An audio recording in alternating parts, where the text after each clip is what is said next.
Plan Commission meeting of May 11th, 2016 to order, 6:31 p.m. We have a quorum.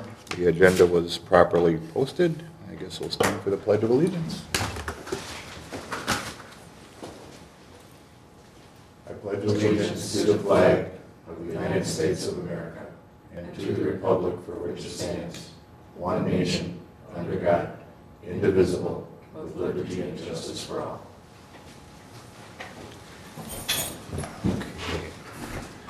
Number 4 is public appearances, public's opportunity to speak about any subject that is not a specific agenda item. Nobody registered? Okay. Item number 5 is discuss and consider the minutes from the Plan Commission meeting of March 9th, 2016. I'll make a motion to approve the minutes as read. Okay. I'll second. Okay. Motion and second to approve. My name is spelled wrong. Okay. Hopefully not I the first didn't name. miss that, yeah. Last name is spelled wrong. S-C-H-U-L. S-C-H-U-L-Z-E. So I think that should be changed. Okay.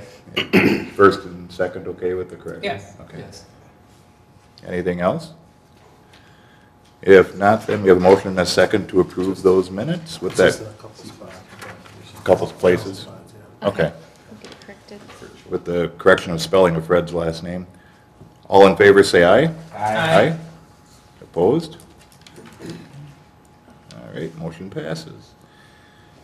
Number 6 is discuss and consider the minutes from the Plan Commission meeting of April 13th, 2016. Any comments? Same My thing? name is also spelled wrong on those minutes. Cut and paste. All right. So we'll correct that one as well. I make a motion that we approve the minutes with the change to Fred's name. Okay. A second. A motion and a second to approve the Plan Commission meeting minutes of April 13th, 2016, again with the correction of Fred's last name. Any other discussion? If not, all in favor say aye. Aye. Opposed? Abstentions? Okay, there we go. Item number 7, discuss and consider analysis of current parking regulations within the zoning ordinance. I'm assuming that's Aaron or Lee probably has something for us. Yep, you should have had a staff report in your packet. You also got an additional piece of information from MSA today that's sitting at your spot. What else is, as you'll recall, when we reviewed the Houston's senior apartment project, we had some discussion on the appropriateness of the parking requirements the village has for senior housing. So the direction at that time was to go back and take a look at that, and as long as we were doing that, I took a look at our parking regulations generally for all residential and non-residential uses, and have a few recommendations here in the report that we're looking for your feedback on. Any questions, comments from Plan Commission members on Aaron's recommendations? I thought the recommendations were good. My question is, does this have to go back through ordinance then, or once the planning commission makes a I motion? think this can be directly approved. Directly sent to the village We board. really didn't, I don't think we really had this specific category of parking before. Is that correct? It's a change to the zoning ordinance, so we'll have to come back next time and do a public hearing, Okay, and then we can make the change official and send it to the board. At this point, I just wanted to make sure you guys were on board with the numbers before we started drafting up the actual specific language. I just wanted to ask you if this addresses the issue that you raised at the last meeting. Yes, I think it does. Certainly we need to have some discussion as to what's appropriate for the senior housing. But my concern really last time was beyond really the senior housing. It's just that our code did not have a separate category for it. So therefore, my position was until we would do that, we really had to apply the code as it stated for the number of bedrooms. And Aaron and I talked about that, and Aaron, Yeah, you had another component we'll have to have for this is some definition of what senior housing is, and that seems to vary in level of detail quite a bit in the surrounding communities, but I think we want to be fairly specific and tie it to a state licensing system or something like that. That's pretty specific.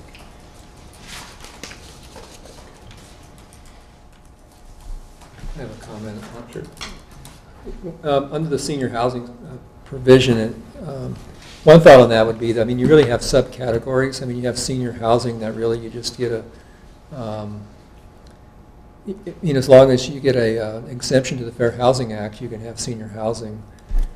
And then there's really no services that are involved. Where if you end up having senior housing like we have over here with Astor, that's a totally different type of housing, really, where you have people that are in assisted living, and so you have a lot of staff that are, that are parking there, and At a certain point where it becomes an institutional land use, then we have a separate parking requirement for that. I think we just need to make it clear where the boundary lies between the two. do we currently have that? Yes. So Astor would fit within being the institutional? The nursing home portion would, the memory care also. And don't have it in front of me, but I think it's 1 space per bed plus 1 per employee on the largest shift.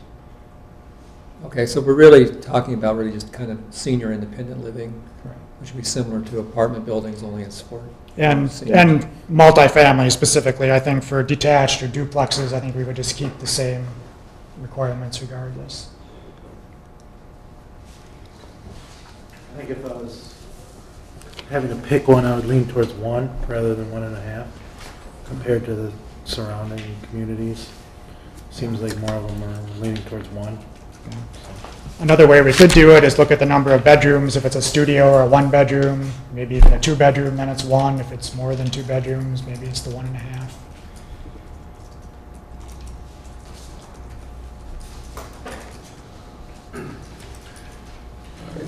Well, I think this will give some clarity, because when we got to the village board, then I think we thought we had kind of taken care of it with the shared driveway, but there was some concern expressed that we were filling a good project, and that wasn't really the intent. So I think at some point we just kind of pulled back our horns and said, okay. Any other? One of the other things I noticed is there like leaning towards one side or the other between 55 and 65? Probably 55, because I think that's where the definition for some of the federal programming lies. Okay.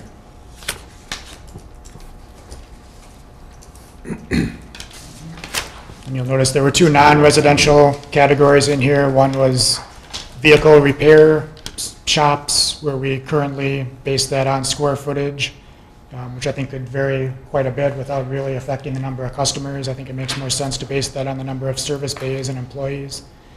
And then likewise, a light industrial type of indoor storage. We base that on square footage currently, but that can also vary quite a bit in number of employees based on how automated their system is. Like steel has a fairly automated system and has fewer employees than you might expect for the size of the facility. So I think basing that on the number of employees would make more sense as well, which is what we do for light industrial uses for that reason. Okay. Any other thoughts, comments, questions? Just thanks, Aaron. This is well put together, researched, and laid out the recommendations real well. Aaron was also kind enough not to consult me on over 55 housing, so I was appreciative of that. That seemed like a number that was far in the future when I first started out here, so. So this needs to be forwarded to the village board then? No, We'll draft this up with the actual language we want to change in the ordinance. We'll do a public hearing next time, and then we can make it all official and pass it on to the board. Any change in the zoning code needs a public hearing. Okay. So any motion would be to just go ahead and do this and schedule a public hearing? Yeah, just directing me to Okay. write it up and to have the hearing. All right. All right, well, I'll make a motion then that we move forward with this and have Aaron draft up the regulations with the parking, and I guess put it on the next available public hearing, which would be June, probably. Okay? Now second. 1 or 1.5 units. Yeah, what's the recommendation? I had a question too on that. What would be your recommendation then, Aaron, on senior housing? I think having it related somehow to the number of bedrooms still makes sense. I would say probably studio up to 2 bedrooms, 1, and 2 bedroom, or 3 bedrooms or more, 1.5. That 2 bedroom is kind of, you could go either way on it, I guess. Okay. I guess any thoughts you guys have? So the recommendation of studio and efficiency is just 1 per unit And a 2-bedroom. and a 2-bedroom? And a 2-bedroom. And then- Studio 1 and 2 would have 1, 3 or more, 1.5. Okay. So does that need to be included in the motion? Probably should be. Are you okay with that included? Okay. All right, motion and a second then with the clarification from Aaron on the parking spaces based on number of bedrooms. Any other comments, questions? If not, all in favor say aye. Aye. Opposed? Abstentions? Okay, motion passes. Item number 8, discuss and consider an outline for a revised economic development chapter in the comprehensive plan. I also have a staff report on this that includes the outline. This is something we're working on currently with our CDA. We'll work with them to develop a lot of these different sections, but we just wanted to run it by another set of eyes to make sure there's nothing missing that you guys think we should also be addressing. A lot of this is dictated by the state statutes. There's certain elements you have to have in your economic development chapter, and then some of these are extra that I just think are appropriate to the village. Are we coming due to actually start a new comprehensive plan? I don't remember the last time we did this. I mean, Yeah, it's usually every year or two we'll okay. make adjustments to it. All right. Used to be every year we had something going on. Right. If someone wanted it, you know. Changed. Well, it had, for some reason, development-wise, that they wanted something included, or they wanted the urban service area extended. So that was always a big deal every year for quite a few years, and then Yeah. obviously after '08, that kind of slowed down a little bit. Did, yeah. So, yeah, I think it's been kind of, we kind of had a rigid plan to do it every year, and now we kind of just backed off kind of as needed, We had or, a lot of turnover in both this committee and the Right. board last year, so we kind of put it off a little bit. but this kind of outline, John, is what you were kind of talking about in one of your first meetings, is this sort of strategic planning or goals or whatever. Yeah, I think this would certainly help. I mean, you just, being relatively new to this committee, but you read about stuff in the newspaper about certain uses of land, and it changes about every other month. And I think if this committee and the village board has strategic outlook, this would certainly lay the groundwork. One question I have, does Dane County have any sort of economic, because it goes from Cottage Grove to Madison right to the state. Does Dane County have anything, Karen, that you're aware of for? Economic development, there's, it's called MADREP, Madison Region, which is not just Dane County, but it's a Dane So County that's region. South. That's, yeah, number 3 there? Okay. And got it. Dane County, there are some Dane County staff that specialize in Okay, thank you.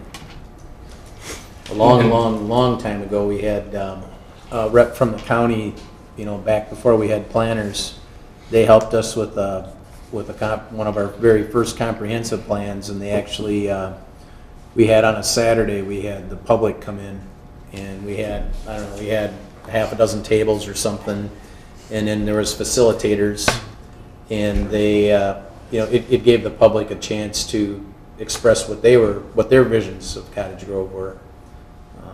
I can't remember how long, that was probably 18, 19 years ago, or 17 years. And the requirement to amend or to keep it updated is every 10 years, so we're, you know, obviously well within that, working on it every, you know, 1 to 2. Any other thoughts, comments, questions? I think this is a good way to proceed.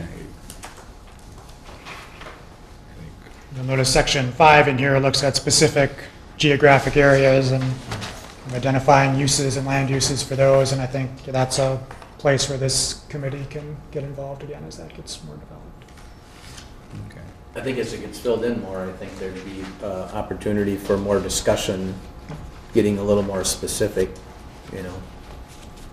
Yeah, and this isn't locked in stone either. If we start talking about some of these and it brings up other issues, we can always. Well, it's just an outline, but I mean, when we start filling the outline in, you know, it might be a good discussion on what we're looking for in what areas.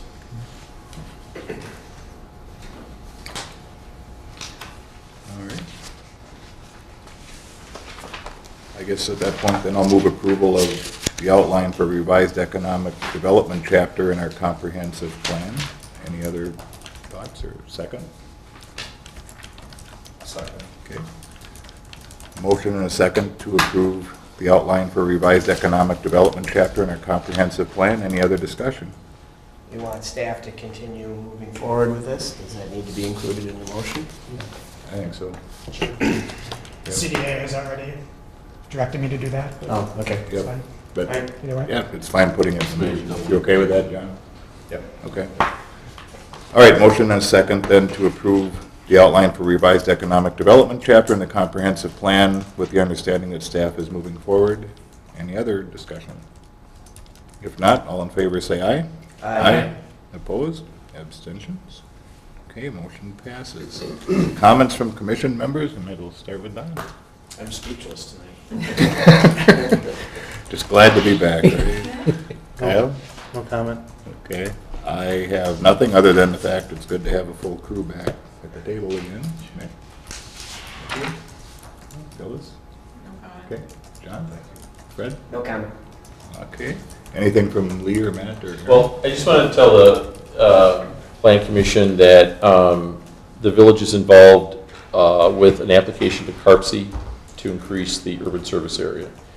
And I won't go into detail because I'll spend more time on that than has passed for the meeting. But I do want the Plan Commission to know that the person who put it together and then the person who got beat up by the CARPC board was Aaron. Aaron did an excellent job in his presentation, and there's a lot of politics involved in this, and actually it appears that the village may have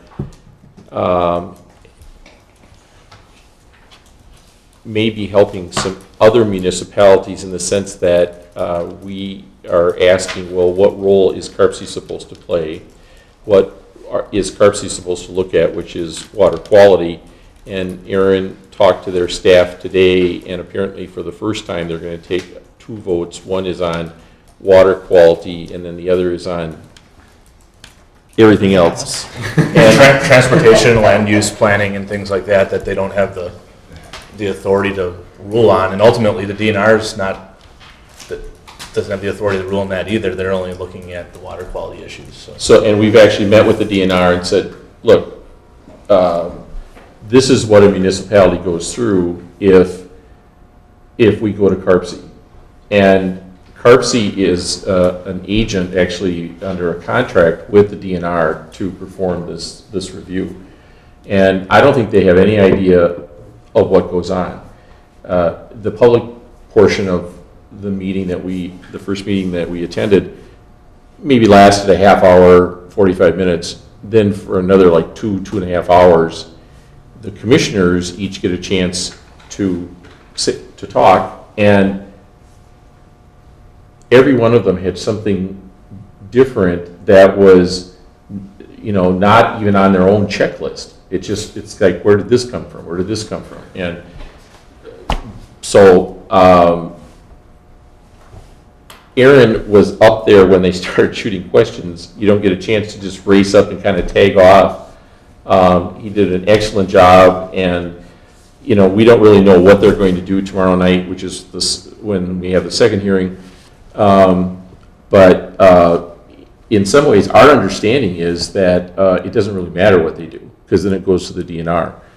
But if we've made a little progress on behalf of municipalities, I'm really happy about that. We wrote to the DNR, and one of the things that I suggested, one of the things I'm going to do, is to secure an actual copy of the audio tape of the meeting and send it to the DNR, the guy who's in charge of this department, because I don't think they have any idea of what happens at these things. The two staffs work together, and the staff people have been they've been great. But They're in a tough spot. yeah, it is one of the first times, maybe the only time I've ever been to a hearing like that. And then after the hearing, their staff comes out and apologizes to us about how we were treated by the CARPC Commission. So what's the purpose of the 2 votes? The purpose of, first there's a public hearing, because CARPC is the designated representative for the DNR in Dane County. And they hold a public hearing, and then the staff makes recommendations, and tomorrow night, then there's an actual vote by CARPC. And Mick Conrad has been involved in applications to CARPC as well. Feel free, Mick, to jump in. We don't really know what they're going to do, and the frustrating part of it is that apparently it doesn't really make any difference what they do, because it'll go to the DNR, and then the DNR makes the final decision. Kyle, the two votes, the water quality, they're basically recommendations based on the development that is being proposed by the land being brought in by Ellery and Hamburg. They're reviewing that based on the water quality plan, and all the stormwater engineering and all that goes into that. And then for whatever reason, we don't, basically just because they want to, they're going to discuss all this transportation and land use, and tell us how our planning isn't good, and how they have all their different opinions. But what I'm getting at is if they say the vote 1 is acceptable, then vote 2 doesn't really. None of it really, it's all advisory anyway. I mean, yeah. And one of the big debates was CARPC staff had come, Aaron submitted the application, and then CARPC staff said, well, just to kind of help get this through, you should take an approximate equivalent amount of land that is already in the urban service area out. It wasn't just their staff, that was based on preliminary input from the committee. CARPC Commission. So then the first 2 people who testify are 2 landowners who go, we don't want our land taken out of the urban service area. And then the CARPC commissioners go, well, what's this all about? And why, why weren't they consulted? And, we said, well, your staff told us that this is what we should do. And then the CARPC commissioners all go, what? Our staff said that? And it's just this it's like you're watching this play, and staff is like, well, we probably kind of sort of said that. And so now we have Aaron resubmitted to CARPC and said that we do not want to take any land out of the urban service area, because we've been told by both their staff and the DNR that we don't have to do that. So it's different rules. And Well, the other, on any given day. the land that's, that would have come out if they're, based on what their staff was suggesting that we did, it's land on the far east side of the village, has nothing to do with Hamburg and Ellery's land as far as water quality is concerned. So it would just be their own planning calculations on how much developable land you should have, which doesn't. so it's fair to say that the chairperson of CARPC is responsible for keeping them within the scope of what they're supposed to be. Well, the chairperson of CARPC that night, Jack, was Chris Hampton. And CARPC does not apparently have rules of conflict, so if you have something in front of CARPC and you're from that municipality, you still get to vote. Interesting. So, and Don, you may remember, the old RPC, and it was those kinds of things that ultimately led to CARPC, and it's just like you're watching this kind of happen again. So it's just, and I guess from our perspective, it's like, well, wait a minute, let's make this so that why should a municipality have to go through this you probably followed what's happened in both Verona and Fitchburg, where they went to the DNR and, It would just be nice to see, these are a checklist of things that you need to submit, and these are the things we can review based on the statute, and that's it. But And the other element of this, there was a line or two in the state budget last year that specifically addressed CARPC and said they have now a 90-day deadline to get things either approved or not. And there's some language that kind of said they were supposed to focus on water quality, but it didn't really tell them how or by what procedure to do any of these things. And we're one of the first applications to come through after that, and it's kind of like their staff doesn't quite know what to do, so they're using the same old checklist they've been using for 15 years, even though a lot of the material doesn't really, or shouldn't really apply. Is this kind of delayed, construction season is here, I'm just curious about the timetable for this. I mean, is this gonna set things back significantly? no, it doesn't, they were never gonna be able to get any of those lands platted Okay. and developed this year, so these developments would come after, essentially, after Westlawn Fourth Ad is wrapping up. Okay. But the kind of the urgency with it is we'd be extending the Gaston Road water main through Ellery's land. Yep. And if we can't get this land in the urban service area, then why would the village want to spend A lot of money. $1.5 million on a water main Yeah. that you can't even serve this growing area? So, Okay. but it doesn't sound like this is going to hold us back. It's just, it's delaying things a little bit, but it's, Okay. Don't they have a conflict of interest checklist as well? no. apparently not. They should, One would you know. think. Well, the long and the short of it is that Aaron earned his spurs the other night. He's got some battle stars now and scars. And we were very fortunate that, you know, when they started attacking what he put together, he goes, well, you know, it is your checklist. So that was, I mean, could you imagine that was one interesting. applicant and it takes like almost 3 hours? It just, Scary stuff, yeah. Okay. Any future agenda items that we should be putting on here? Well, we'll do the public hearing for the zoning change. We'll, Okay. I'm sure, have updates on this CARPC stuff for next time. That's all I know of for sure. There may be other applications that come in. Okay. All right. Anybody want to adjourn? Motion to adjourn. Okay. Second. Motion and second to adjourn. Non-debatable. All in favor, say aye. Aye. Opposed? Thank you. And it's still daylight.